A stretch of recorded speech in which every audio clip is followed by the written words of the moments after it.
the punchline to a TUI billboard ad. Question number 8, the Honourable Annette King. Thank you, Mr. Speaker. My question's to the Minister of Housing. Does he agree with all the Prime Minister's statements on housing? The Honourable Phil Heatley. I do. The Honourable Annette King. Does he agree with the Prime Minister's statement that using land at Hobsonville for affordable and state houses would relegate the site to a, quote, lifetime of mediocrity?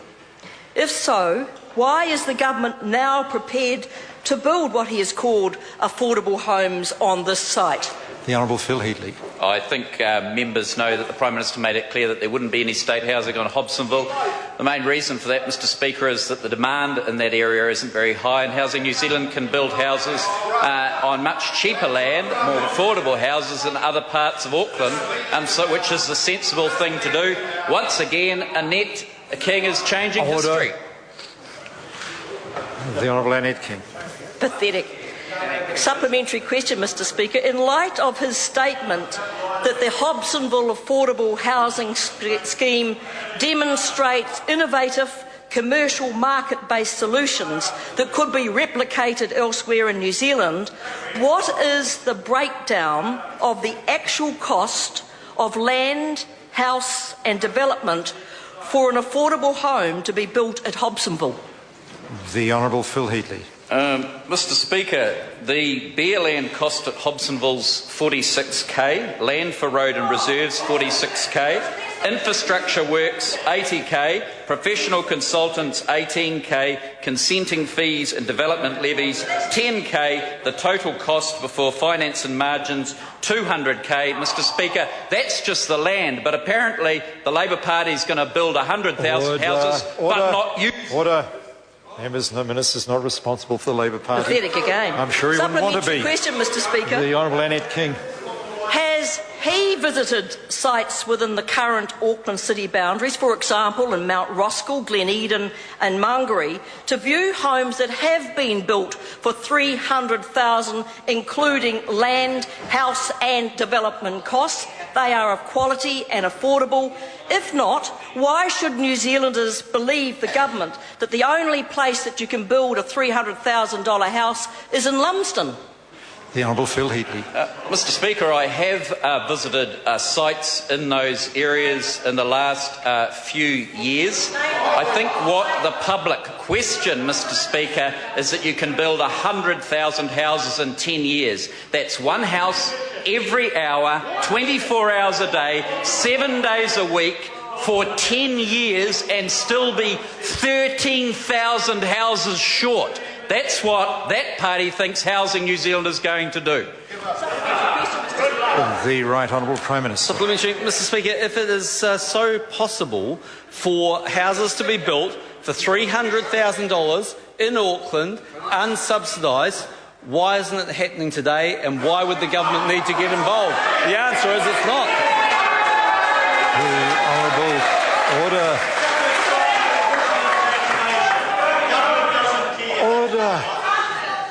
Order.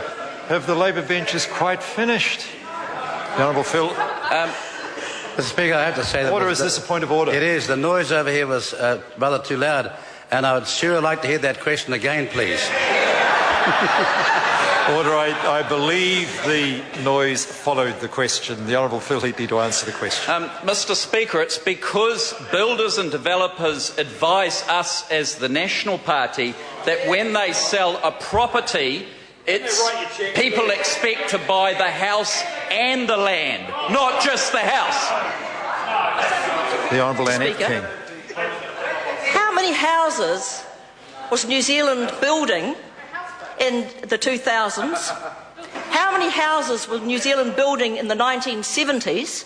And if the Minister doesn't know how many houses we're building then, how can he say it's not possible for us to build 100,000 houses over 10 years? The Honourable Phil Heatley. Mr. Speaker, that's quite easy, and I want to put it to the public in the House and the gallery, and that's this. Is that we're asked to believe that Housing New Zealand, who are leading the scheme, are going to build one house every hour, 24 hours a day, 7 days a week, for 10 years. Point of order, Mr. Speaker. Order.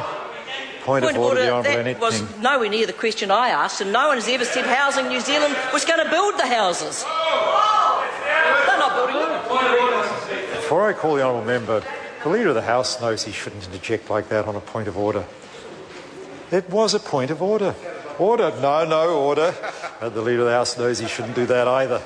And before the Minister seeks to carry on any further, I bring him back to the question that was asked. The question asked were related to whether he was aware of how many houses were built during the 2000s, how many were built in the 1970s, and why it is that he...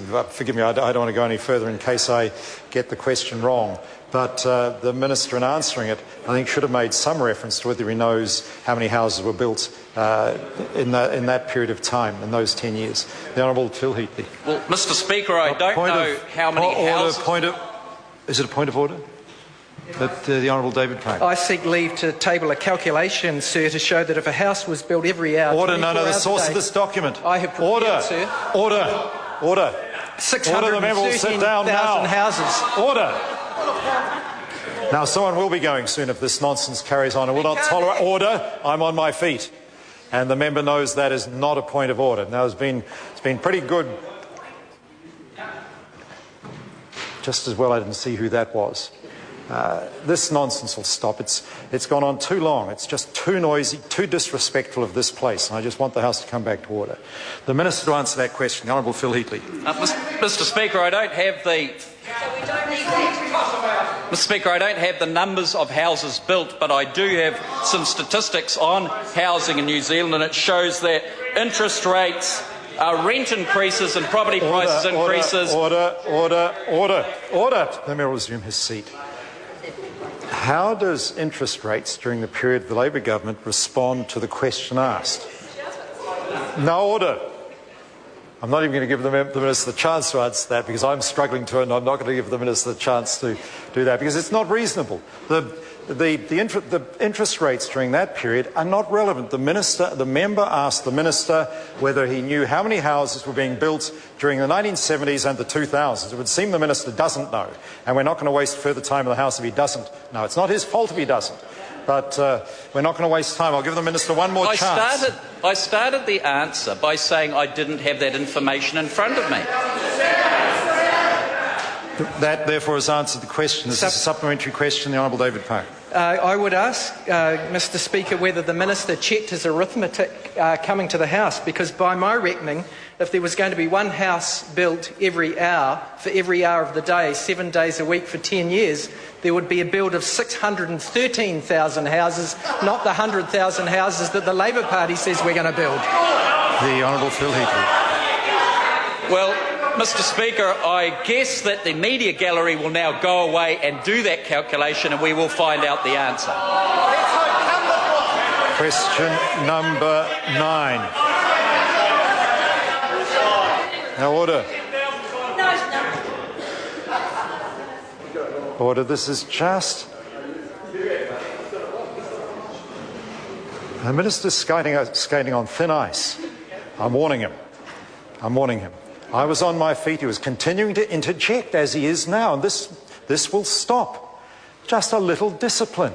It's not that difficult. Question number 9, the Honourable Peter Dunn. Mr Speaker, my question is to the Minister of Transport, and it asks, what factors